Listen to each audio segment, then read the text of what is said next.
In Raleigh, North Carolina, she is expected to officially release her first major economic plan as the Democratic presidential nominee. Mike D, I have to so Mike D's barbecue. Let me tell you, one of the biggest fans of Mike D's barbecue. My husband dug him off. and thank you, Mike, for sharing your story. And I'm just so sorry for what your family has been through, but you have, out of an incredible tragedy, done so much for the community, and you are such a role model. So thank you, Mike, for everything you do. Thank you. And good afternoon to everyone here. Thank you to all of the incredible leaders with us today, including my friend, the Governor, Roy Cooper. Where is he? Here with his daughter. Every time I land in North Carolina, I'm just literally coming down the stairs of Air Force Two, I will shout to Roy Cooper, "What number is it, Roy?" And today he shouted 16, which is the number of times I've been in this beautiful state since I've been vice president. Every time. I want to thank your next governor, Attorney General Josh Stein. He's doing incredible work. He's going to be an extraordinary governor. Representatives Adam, Manning, Foushee, and Nickel, thank you all for your support, for your friendship, for your leadership. Chair Thomas of the Wake County Board of Commissioners, thank you for all that you do. And to all the leaders that are here today, including the students and instructors here at Wake Tech North.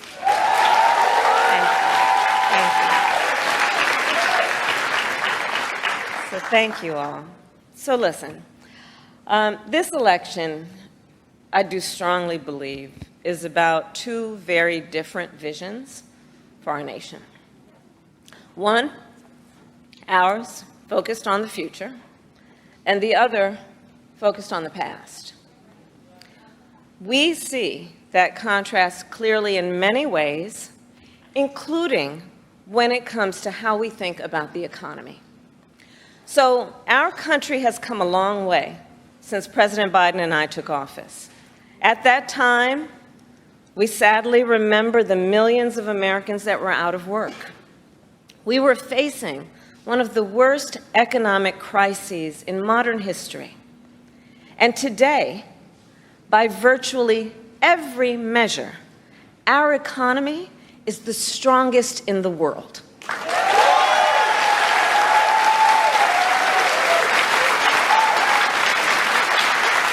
We have created 16 million new jobs. We've made historic investments in infrastructure, in chips manufacturing, in clean energy. And new numbers this week alone show that inflation is down under 3%.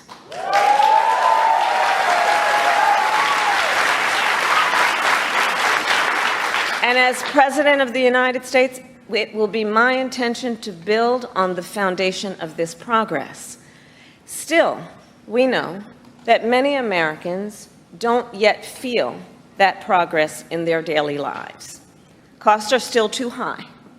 And on a deeper level, for too many people, no matter how much they work, it feels so hard to just be able to get ahead. As president, I will be laser focused on creating opportunities for the middle class that advance their economic security, stability, and dignity. Together, we will build what I call an opportunity economy.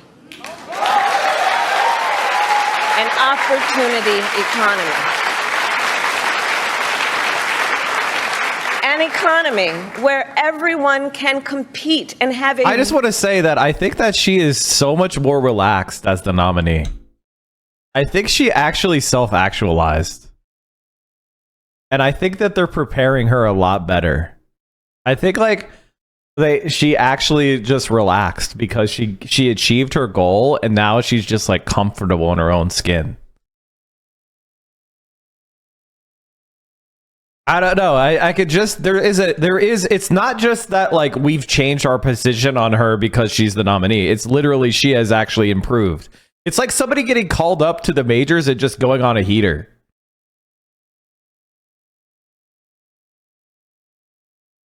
She is going to Fetterman us? No.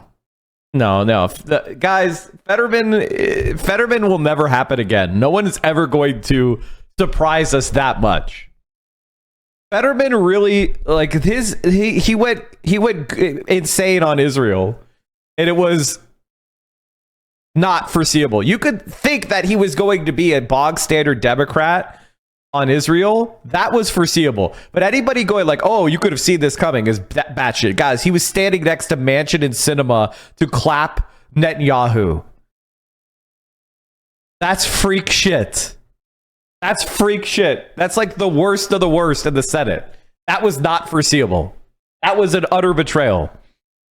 The other thing that's really funny about Fetterman, which I don't talk about much because I don't want to do any propaganda for him, is he's actually not that right wing on other policies. Like he is actually decent on a lot of the other stuff. It's just his Israel policy is so fucking bad that it doesn't matter that he's decent on like legalizing weed or something. You know, like I don't give a fuck about legalizing weed when you're supporting a genocide.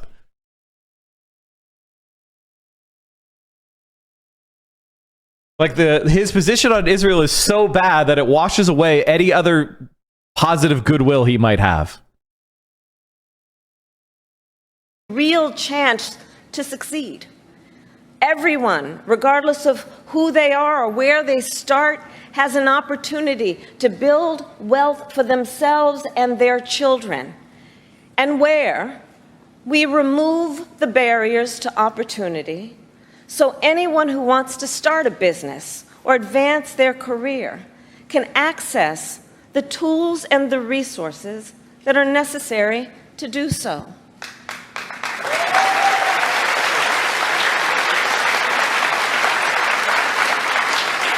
I will focus on cutting needless bureaucracy and unnecessary regulatory red tape and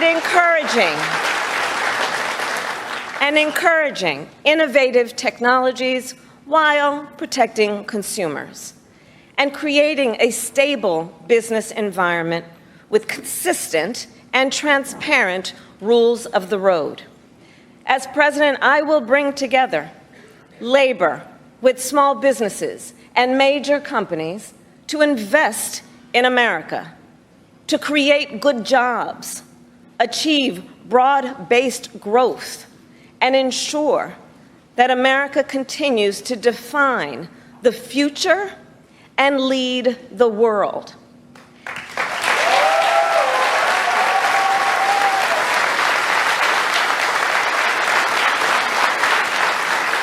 And key to creating this opportunity economy is building up our middle class. It is essential. The middle class is one of America's greatest strengths. And to protect it, then, we must defend basic principles, such as your salary should be enough to provide you and your family with a good quality of life.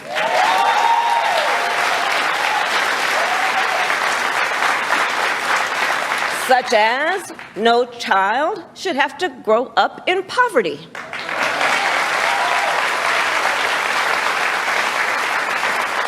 Such as after years of hard work, you should be able to retire with dignity.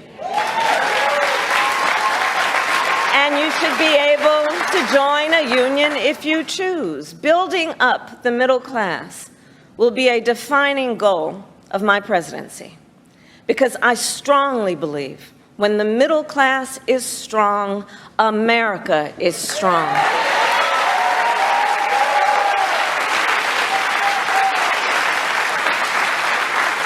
So in the weeks to come, I will address in greater detail my plans to build an opportunity economy. And today, I will focus on one element that's on the minds of many Americans as they pay their bills at the kitchen table or walk the aisles of a grocery store. And that is lowering the cost of living.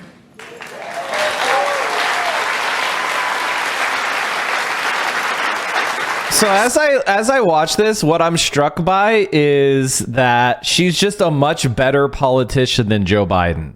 She's clearly way more in touch with regular people, and her campaign is aimed at normal people. Now, could it be more left wing? Yes. But is there enough good stuff in here that makes her a lot better than the last 5 Democratic nominees? And the answer is clearly, clearly better. So every day across our nation, families talk about their plans for the future, their ambitions. I think she's got to kick Trump's ass. I mean, like, I am not a Kamala Harris fan in general, but I have to say, since she launched her campaign, she's done a good job of managing shit. And like, even the harshest critics of the Biden administration we have to wait and see, which is a sign that she's doing a good job. The fact that, you know, we're all kind of trying to wait and see what she's going to do, and she's dribbling out these little hopium kernels, that's a sign that she's handling the campaign well, because she's disarming her opposition or her critics. That's a sign she's running a good campaign. Now, what I'm concerned about fundamentally for me, and I know I'm a weirdo, but I don't care. I want more people to be weird like me. The only thing that matters to me is the policies. And particularly for me, what's number one on my concerns is ending the war in Gaza.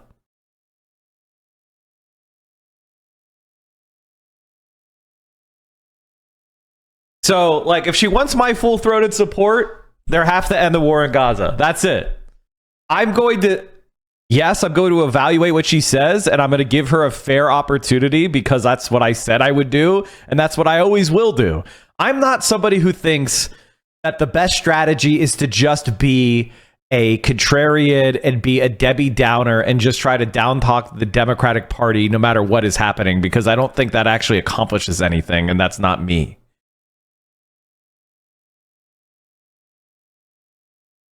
I'm going to criticize bad policies when they're bad, and I'm going to support good policies when they're good. That's legitimately going to be the way I look at things. And if they're mediocre policies, I'll call them mediocre. Their aspirations for themselves, for their children. And they talk about how they're going to be able to actually achieve them financially.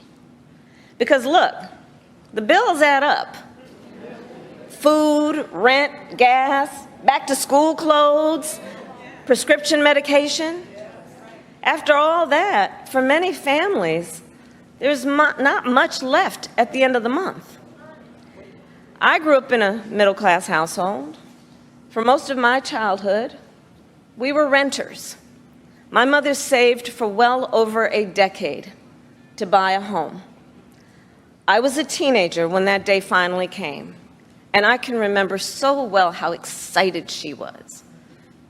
I kind of understood what it meant, but we called her Mommy. Mommy was so excited, it just made us excited that she was so excited. Later in college, I worked at McDonald's to earn spending money. Well, some of the people I didn't know she worked at McDonald's. I worked with were raising families on that paycheck. They worked second or even third jobs to pay rent and buy food. That only gets harder when the cost of living goes up. She's killing it, man. Like, honestly, like, you know, as somebody who worked at campaigns for a long time and just evaluated candidates for a long time, I'd say that she's really hitting her stride.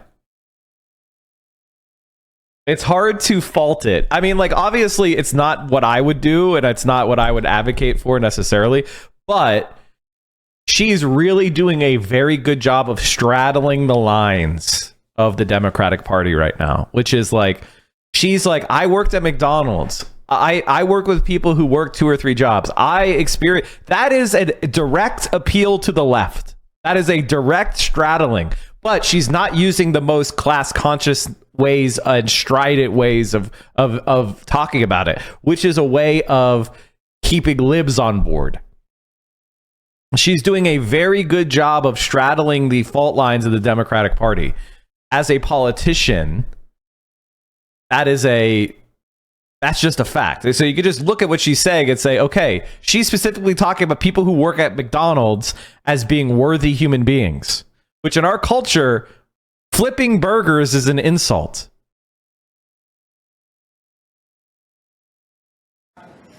When I am elected president, I will make it a top priority to bring down costs and increase economic security for all Americans. As president, I will take on the high costs that matter most to most Americans, like the cost of food.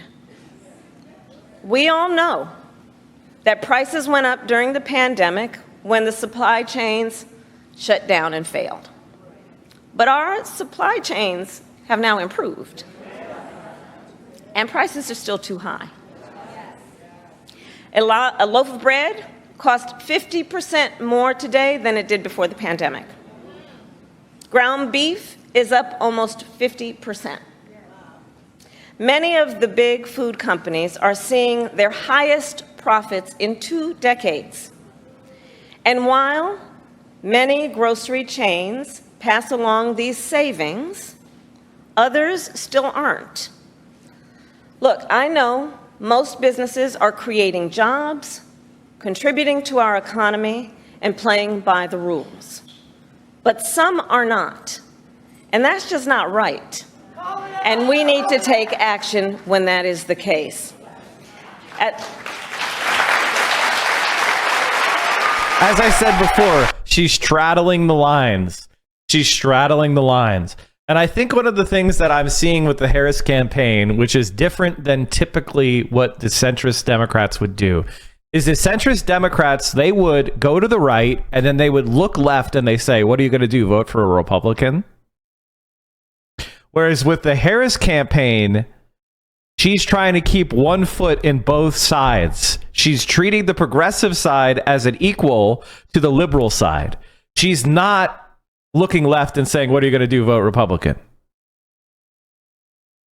She's putting one foot in the progressive wing and one foot in the liberal wing, and she's trying to come up with a argument that you could slide right down the middle of them. She's asking people to the left of the party to look at what she's saying. She's asking people on the right of the party. She's saying, what are you going to do? Vote Republican? So that's what's different about this candidacy and this usually doesn't happen. This is a very, very unusual way for a Democratic general election nominee to run.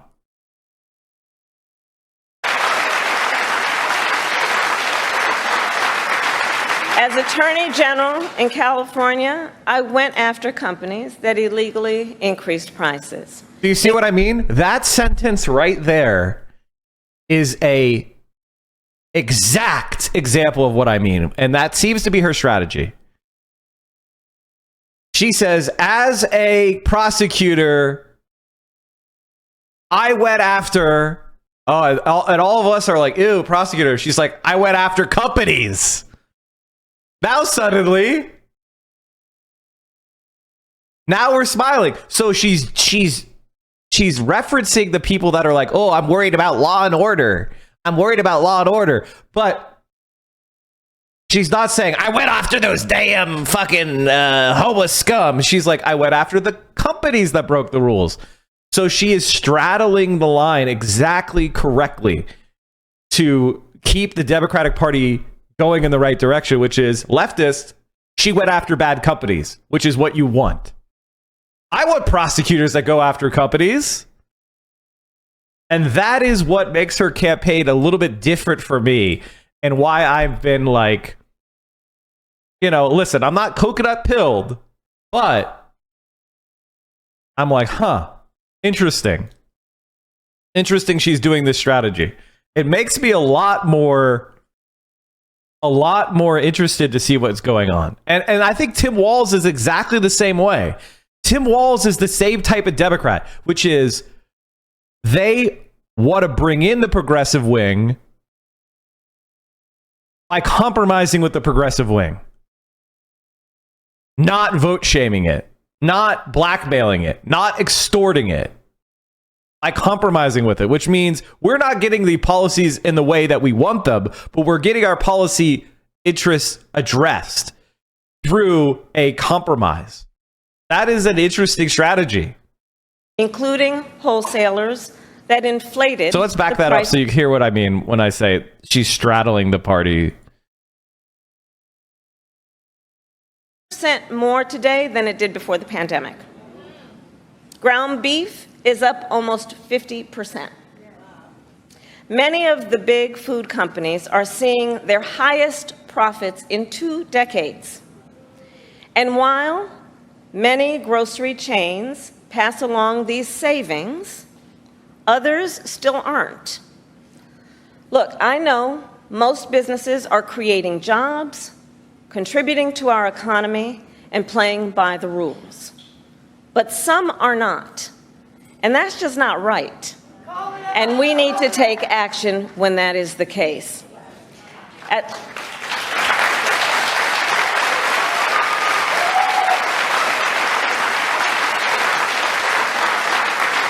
As Attorney General in California, I went after companies that illegally increased prices, including wholesalers that inflated the price of prescription medication, and companies that conspired with competitors to keep prices of electronics high.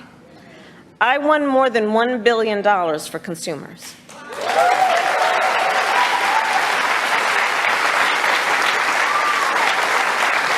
So believe me, as president, I will go after the bad actors.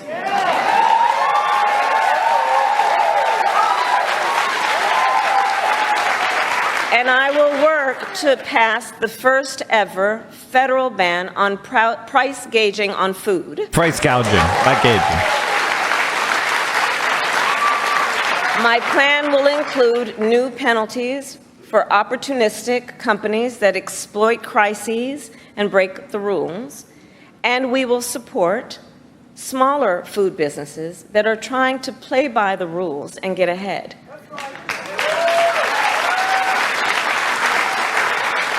We will help the food industry become more competitive because I believe competition is the lifeblood of our economy.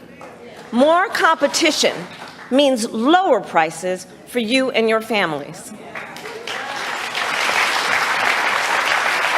So, like, this is interesting because there's 2 ways to take it. This is why I think it's good. She's straddling the progressives and the liberal wing of the party. And what she means by that is there's 2 ways to look at it. One way you can look at it is, oh, that sounds like, she's praising the market. But the other way you could look at that is, and that's why I think it's a masterful way of putting it, which is that's Lena Khan. She's talking like Lena Khan. She's talking about breaking up big corporations. She's talking about regulations. She's talking about taking power away from corporate monopolies.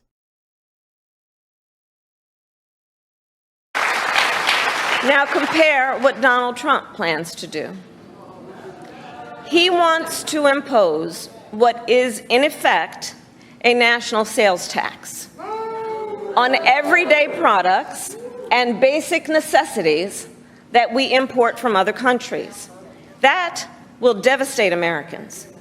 It will mean higher prices on just about every one of your daily needs. A Trump tax on gas, a Trump tax on food, a Trump tax on clothing, a Trump tax on over-the-counter medication.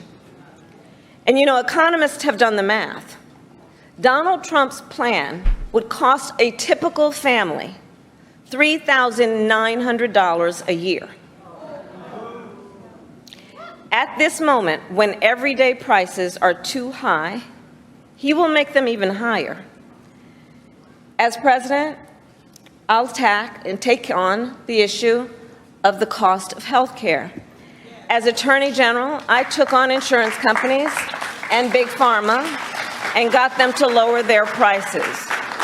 Yeah, see what I mean? Like, again, she's straddling the line. She's straddling the line. She's saying, yeah, I'm a prosecutor. I'm going to go after Big Pharma. I'm going to go after big companies.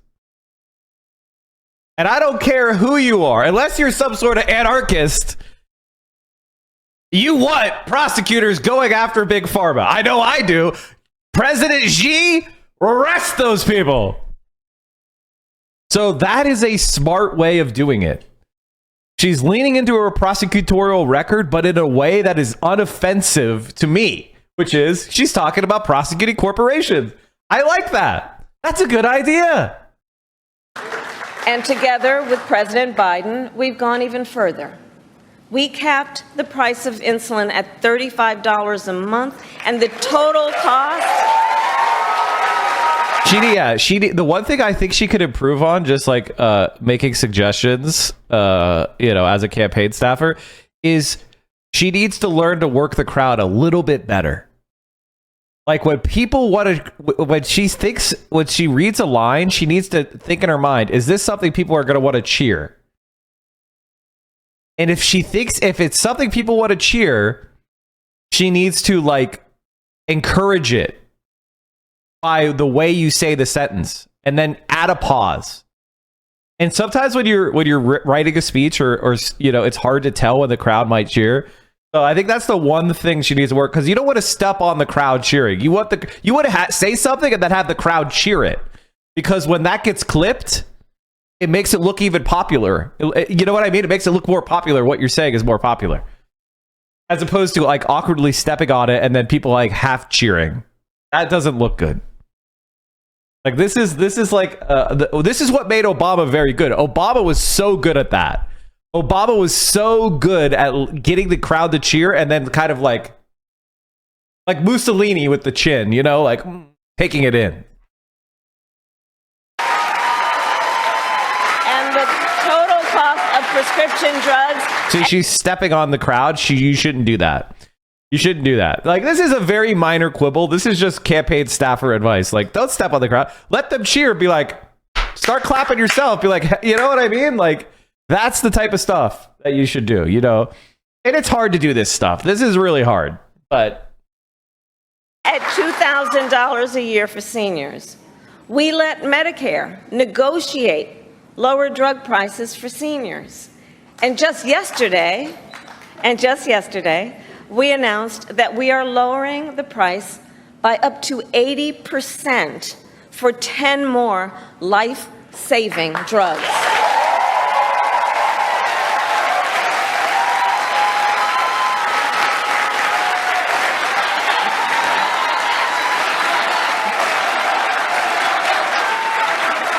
And I pledge to continue this progress. I'll lower the cost of insulin and prescription drugs for everyone with your support, not only our seniors. And demand transparency from the middlemen who operate between Big Pharma and the insurance companies who use opaque practices to raise your drug prices and profit off your need for medicine. 2 months ago, I announced that medical debt will no longer be used against your credit score.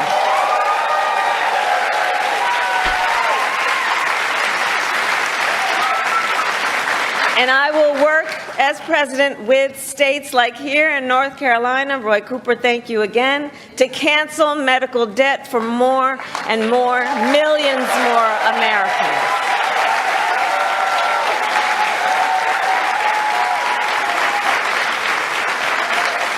As for Donald Trump, well, he wants to repeal the Affordable Care Act. These are all good ideas. They're really good ideas. Again, single payer is better. Which 45 million Americans rely on. 45 million Americans rely on it for health care.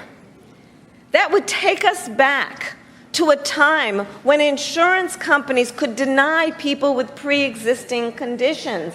We all remember what that was. And we're not going back. We're not going back. We're not going back. And remember, and this is why we're not going back, because we do remember, he tried to cut Medicare every year he was president, threatening a program that tens of millions of seniors count on. And according to his Project 2025 agenda, I'm sorry, but like, can I just say that people saying that she's not talking about policies are just lying at this point? Because like, this is about as substantive as it will ever get. You know what I mean? Like, what are people even talking? Like, she's talking more about policies that Biden did the entire year when he was running. And like the three, like, come on.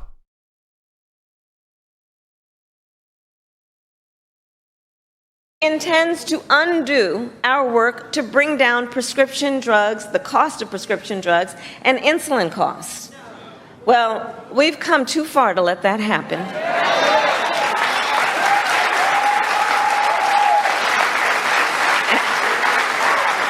So we're not going back on that, and let's talk about the cost of housing.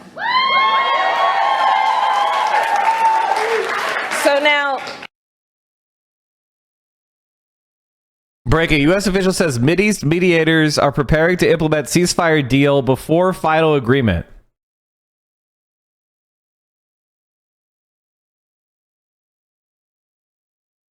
International diplomacy to prevent the war in Gaza from spreading to wider regional conflict intensified Friday with British and French foreign ministers taking a joint trip to Israel while internationally mediated ceasefire talks in Qatar were expected to enter their second day.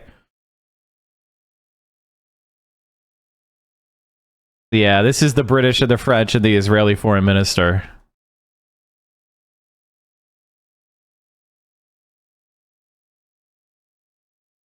Senior Hamas officials said a new U.S. ceasefire proposal is aligned with Israel's demands that were added after Biden said weeks ago Israel had not agreed to a deal framework. Hamas charged that Israel does not want to reach an agreement, continues to evade and obstruct it.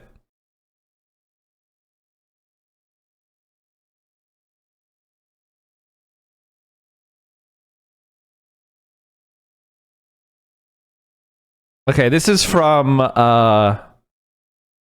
okay, interesting. All right. Yeah.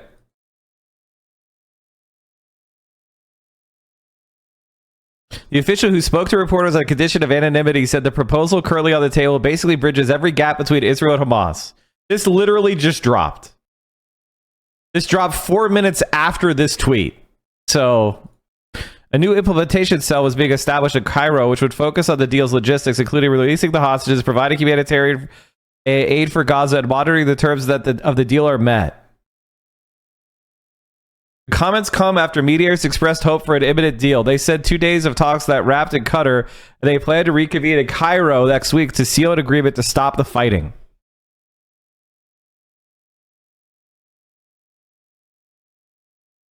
Israel issued a vague statement saying it appreciated the mediators' efforts, and a statement from Hamas did not sound enthusiastic about the latest proposed deal to end the devastating war and free Israeli hostages held in Gaza. A ceasefire is seen as the best hope for heading off an even larger regional conflict.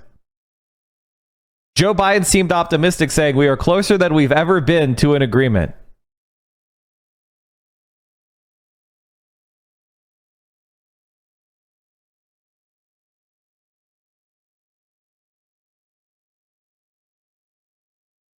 U.S. officials had presented a proposal that would bridge the remaining gaps between both sides. Hamas quickly cast doubt on whether agreement was within reach. In the statement, the militant group said the latest proposal diverged significantly from the previous iteration they agreed to in principle, implying they were not disposed to accept it.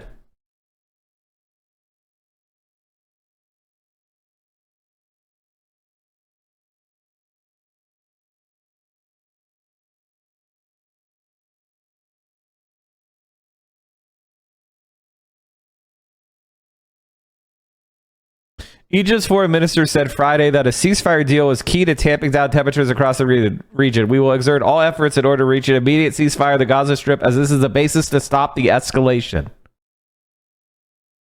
And a clear message to Israel, Hezbollah released a video Friday with Hebrew and English subtitles showing underground tunnels where trucks were transporting long-range missiles.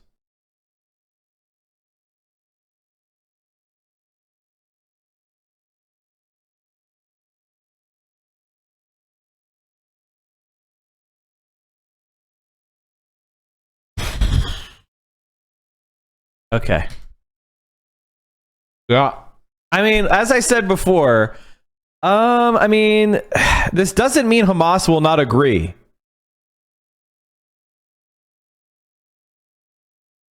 This doesn't mean that Hamas doesn't agree. It just means they haven't agreed yet.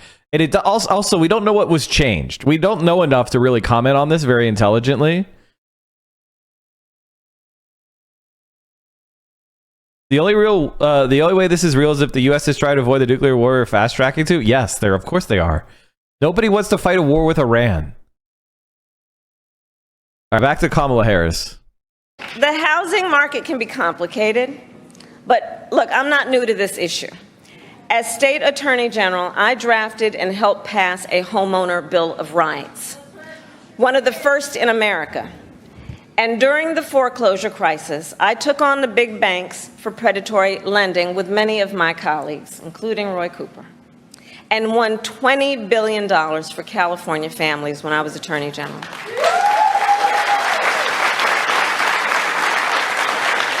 So I know how to fight for people who are being exploited in the housing market.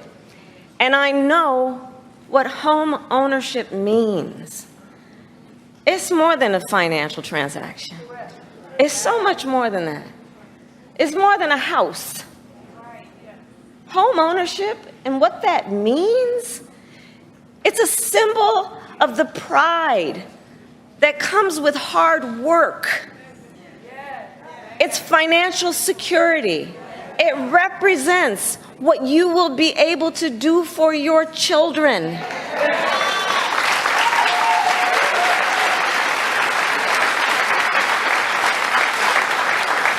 And sadly, right now, it is out of reach for far too many American families. There's a serious housing shortage. In many places, it's too difficult to build, and it's driving prices up. As president, I will work in partnership with industry to build the housing we need, both to rent and to buy. We will take down barriers and cut red tape, including at the state and local levels.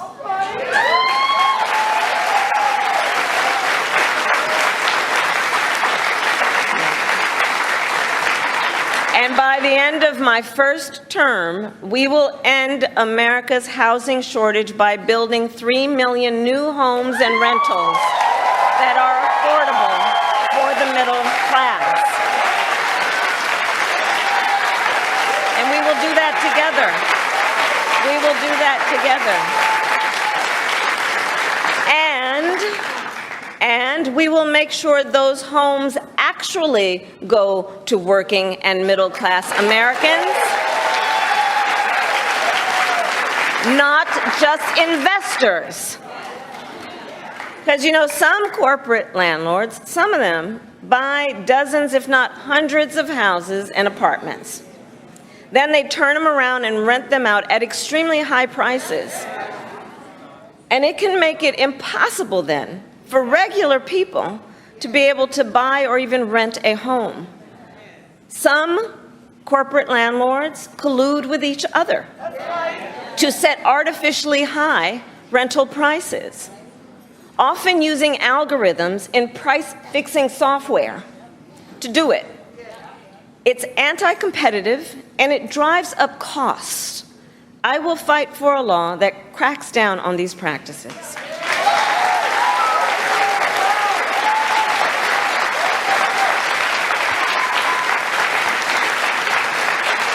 That's a good policy. We also know that as the price of housing has gone up, the size of down payments have gone up as well. even if aspiring homeowners save for years, it often still is not enough. So in addition, while we work on the housing shortage, my administration will provide first-time home buyers with $25,000 to help with the down payment on a new home.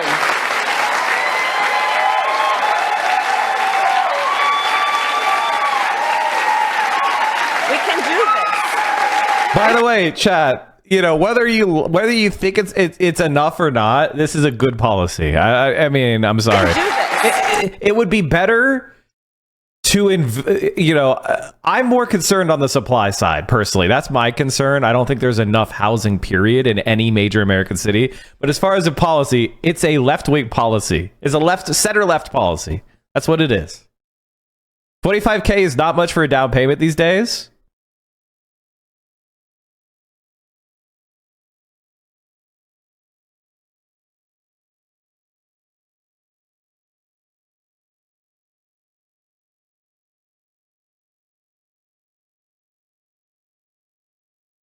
Chat.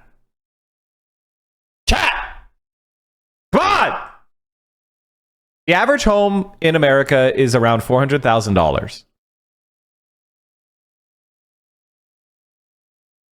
That is a significant chunk. And you don't have to do a 20% down payment. You can oftentimes do like a 5% down payment. So that would be helpful in literally every single market.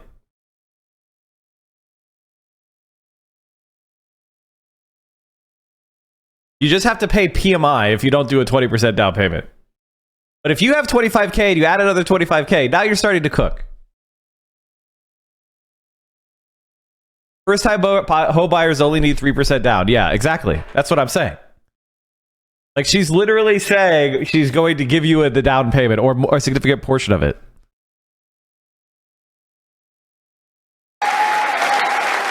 Also, 25K, free money.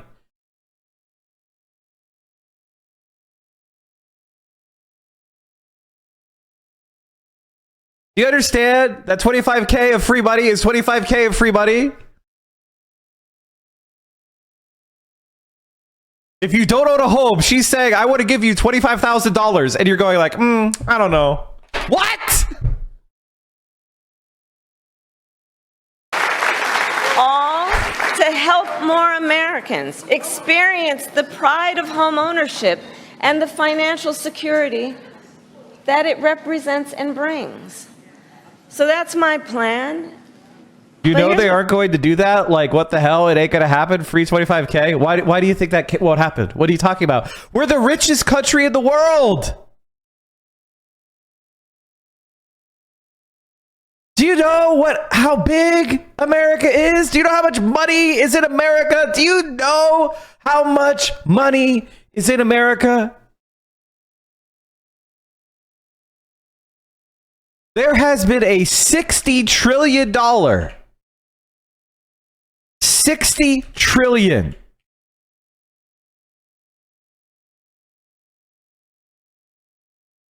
$60 trillion transfer of wealth from the bottom 90 to the top 1%. If it will even let me paste it.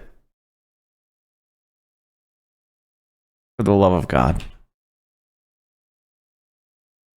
Can I not paste in here? Can I not type in here? Like, what the fuck? This is so useless. I'm gonna lose my mind. Okay, it's 6,000,000. That's 6 billion. 6 billion. 333. No, that's 600. Okay, so just 1, 2, 3, 1, 2, 3, 1, 2, 3. Okay, that should be it, right? How many first-time home buyers per year? First time. So let's say divide that by 300 million.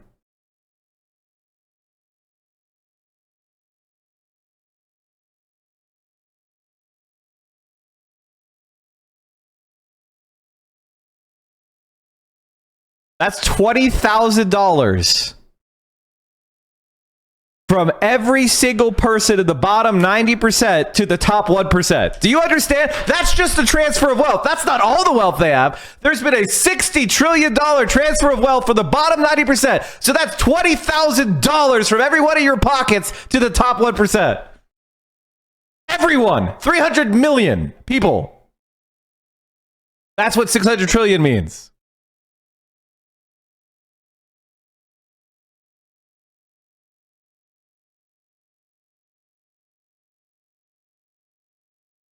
That's not what it is. Not the will you stop? Oh, they're doing this stupid thing. To the top one. They're so good at this SEO.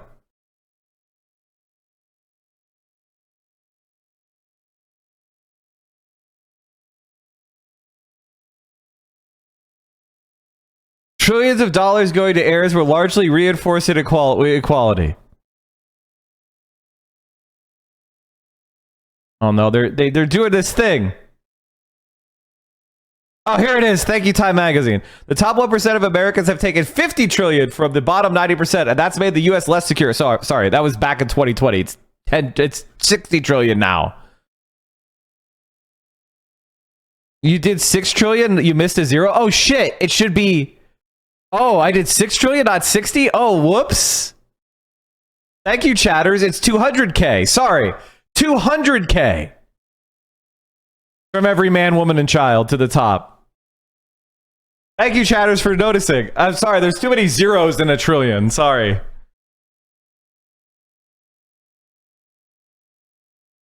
So yes, of course we could do it. Do you know how wealthy this country is?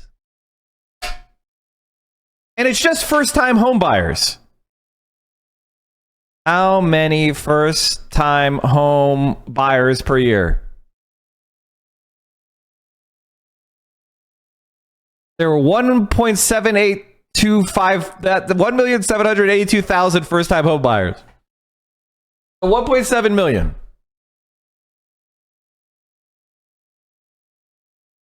That's not that many. What Donald Trump would do. If his Project 2025 agenda is put into effect, it will add around $1,200 a year to the typical American mortgage. He's got it backward. We should be doing everything we can to make it more affordable to buy a home, not less.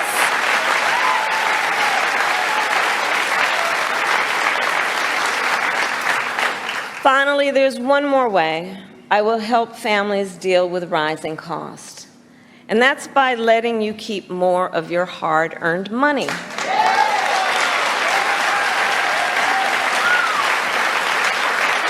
Under my plan, more than 100 million Americans will get a tax cut, and we will do this by restoring 2 tax cuts designed to help middle-class and working Americans: the Earned Income Tax Credit and the Child Tax Credit.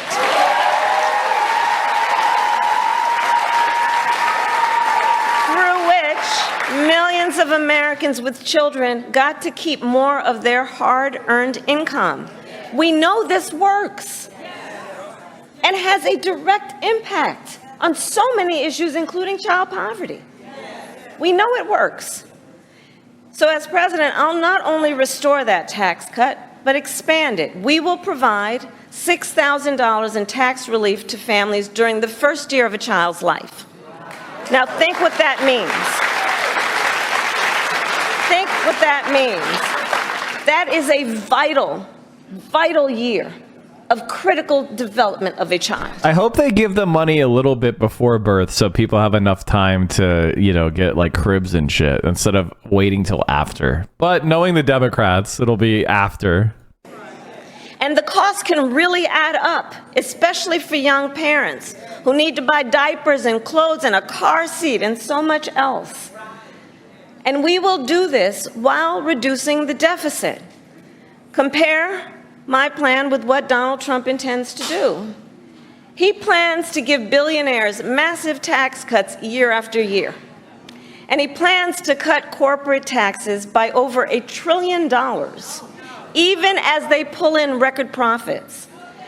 And that's on top of the $2 trillion tax cut he already signed into law when he was president, which, by the way, overwhelmingly went to the wealthiest Americans and corporations and exploded the national deficit. You know, I think that if you want to know who someone cares about, look who they fight for. Look who they fight for.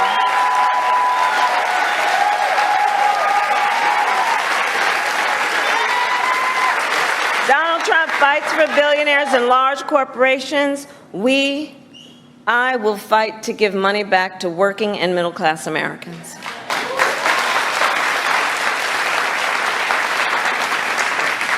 So I'll end with this. 2 days ago, Donald Trump was here in North Carolina. He said he was going to talk about the economy. I think you all watched. Even if the bills don't pass, they won't pass. Why? Why? They got rid of the two worst.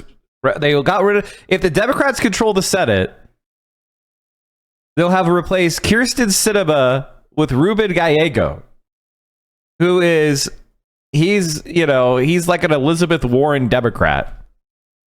Manchin is out. Sinema is out. I mean, I assume you think there'll be some other Democrat that'll pop up to block all of her shit, which, could be true, but also, like, it could not be true. It happened in Minnesota.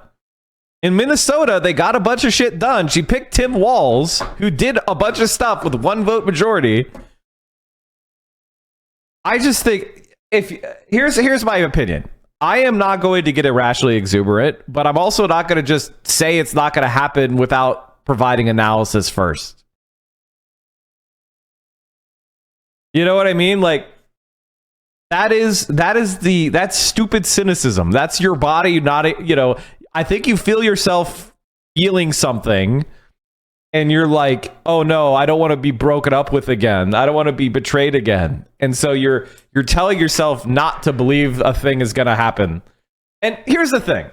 I get that. You shouldn't assume it's going to happen. You shouldn't count on it happening. But when a politician says something that you like or proposes a policy that would help you, you should acknowledge that and you should support that politician. And here's the truth. Politicians actually do tend to keep their promises, not 100%, usually around 65%. If a politician doesn't promise to do the thing, they're definitely not going to do it. So, I don't know. I guess I'm old enough that I've had my heart broken enough times that I can handle my heart being broken and not getting irrationally in love or exuberant over, some middling shit. But all in all, this is much better than her. Did you guys see the commercials I showed you earlier of the Democrats? Of the 2006 Democrats? Did you guys see those commercials I showed you? Those old school Democrats? Let me remind you. Do I still have that open? Fuck. God damn it, I don't still have it open. Does anybody have that link again? Let me show you the old Democrats. Let me show you the fucking old Democrats. Does anybody have that thread? I don't want to go into my history and try to find it. Damn, I can't find it. Does it? Shit. Does anybody have it? Fuck. None of you have it? Grev said it's in my chat logs. Okay. Hold on, Grev. Good job, Grev. Look at what these old Democrats used to be like.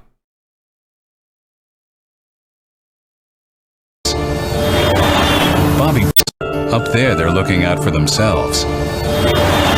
Bobby Bright does what's right for Alabama and nobody else. As mayor of Montgomery, he said no to the special interests to balance the budget, and he'll do the same thing in Congress.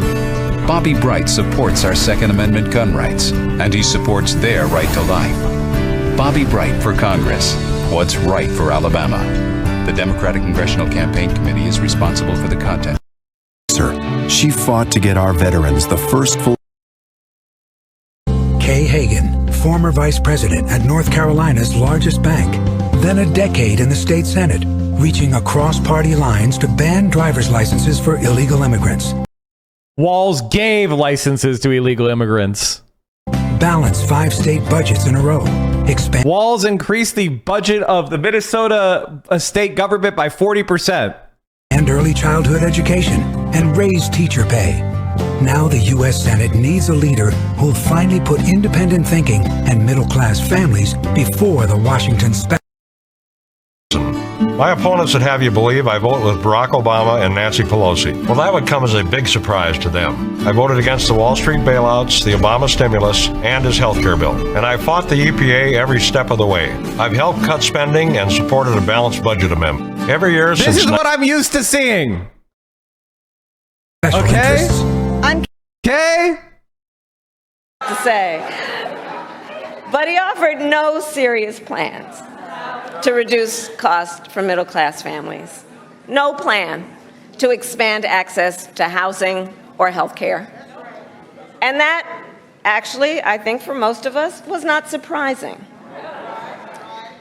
Because we already know his plans. We know the Project 2025 agenda. So there's a choice in this election. Donald Trump's plans to devastate the middle class, punish working people, and make the cost of living go up for millions of Americans. And on the other hand, when I'm elected president, what we will do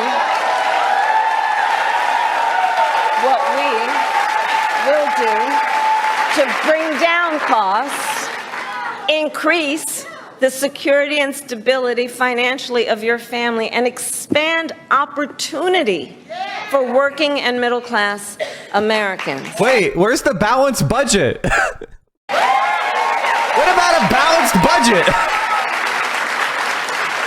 So now is the time to chart a new way forward. Now is the time to chart a new way forward, to build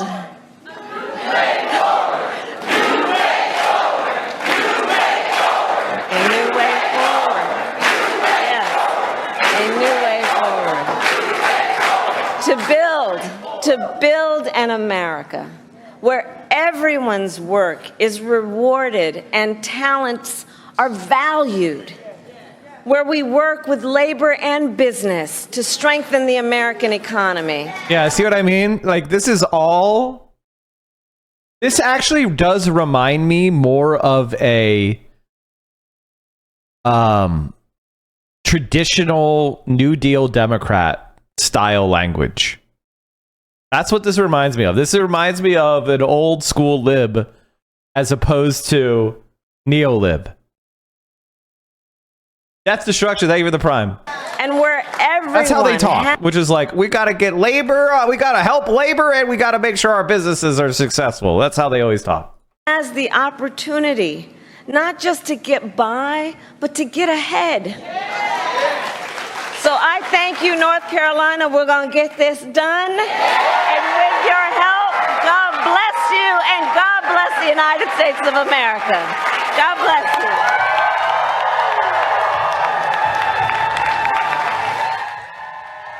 We have been listening to Vice President Harris speak at an event in Raleigh, North Carolina. Harris says the U.S. economy is by almost every measure the strongest in the world. Harris says she wants to build up a middle class as a defining goal of her presidency if she's elected, and will make it a priority to bring down costs that are still too high. She called for working with companies in the construction of 3 million new homes to be built by the end of her first term that are affordable for working and middle class Americans. If she's here with us, I want to bring in CBS News Chief White House correspondent Nancy Cordes. There you are. You're at the rally, Nancy. Interestingly, Harris acknowledged the cost increases. But she blamed greedflation for some of it. She said some companies are seeing record profits, and she said she'll implement the first ever ban on federal price gouging. What does that mean?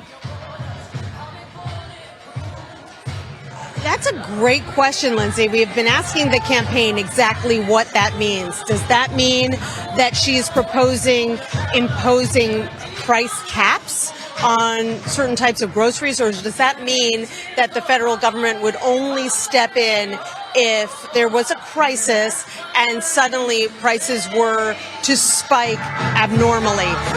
They haven't filled in the fine print yet, which makes it a little bit difficult to gauge exactly how impactful some of these proposals would be.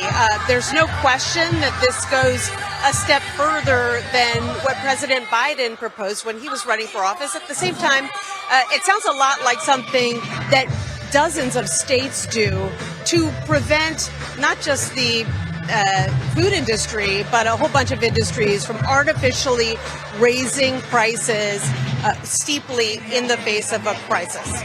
Nancy, has the campaign filled in the lines with this proposal of building 3 million new homes and rentals that are affordable for the middle class? What would that look like?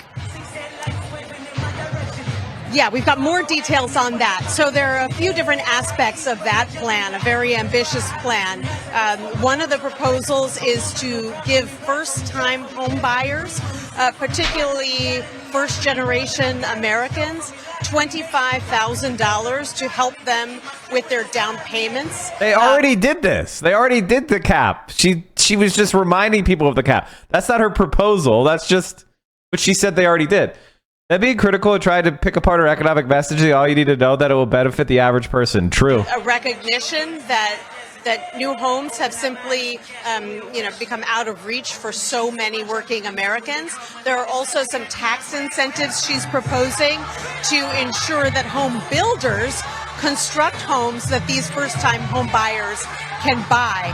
And there's also an effort, which she talked about here today, to prevent big corporate landlords from either buying up masses of property and then artificially raising the rents, or colluding with other corporate landlords to raise those rents all at the same level. So, when it comes to housing, she acknowledged that prices, and it's, has. Is it an executive order or based on Congress? All of the things she proposed were based on a combination of both executive action and legislative action. A lot to do. But there already are laws that exist to go after price gouging, price collusion, monopolies, etc. that already exists, like the Sherman Antitrust Act that has been law for a long time. We just haven't had a politician that was willing to use the law. Casual J, they give it the tier 1. Rates are so high right now that housing has really become a major issue for working families, both when it comes to renting and buying. Nancy, whenever we see a candidate speaking at a podium, I'm always looking at who's behind them. This is one of the first rallies I can think of in which there were several children behind her. Nancy, I appear to have lost you. I'm not hearing you any longer. Okay, can you hear me now, Nancy? Do we have Nancy Combs back? Okay. We are going to work on getting Nancy back here to answer a couple more questions. But for now, let's bring in David Wessel. He's a senior fellow in economic studies at Brookings and the director of the Hutchins Center on Fiscal and Monetary. Okay, so Brookings is like Brookings Institute. If you want to know who they are like if you look at the center of the country, if you look at the centrists, and then you say one big step to the left. That's it. So they're centrists. I would say they're like center left, like this. Monetary policy. So, David, thanks for being here. You were listening. So they're not like Joe Manchin or anything. They're not center right, but they're certainly not one of us. What stuck out to you the most? Well, I think a couple of things. One is President Biden always talks as if every American is a worker. His view of the economy is there's workers and there's companies, and workers don't have enough allies on their side, so I'm going to be on their side. Kamala Harris, interestingly, she mentions that she's very much focusing on Americans as consumers. And I think it reflects both a worldview, a more modern worldview than Joe Biden's, but also it sure sounds like this was a focus group speech. We know that people are worried about the price of food. We know they're worried about housing.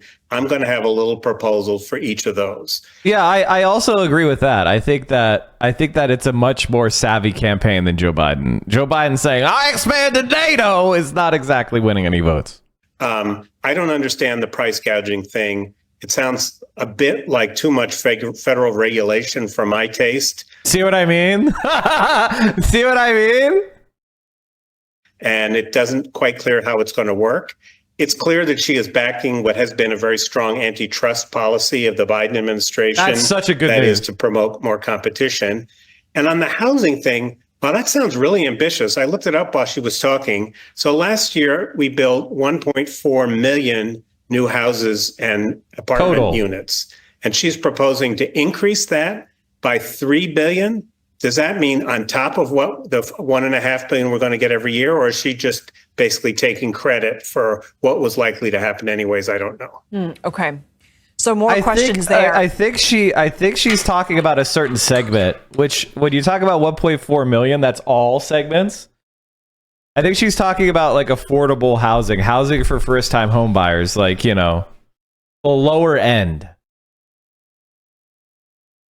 I want to ask you about something that Harris brought up, and that is the child tax credit. And she was talking about how she's going to help. As I said before, Brookings chat is imagine. So like whenever I hear Brookings, I don't think, oh, everything this person's going to say is bullshit.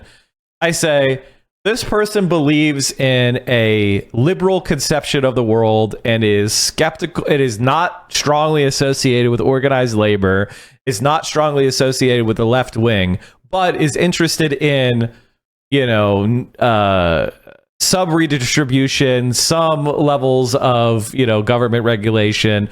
They are a, you know, a person that generally thinks markets are better than not market. Expand that. They are basically like peak 90s.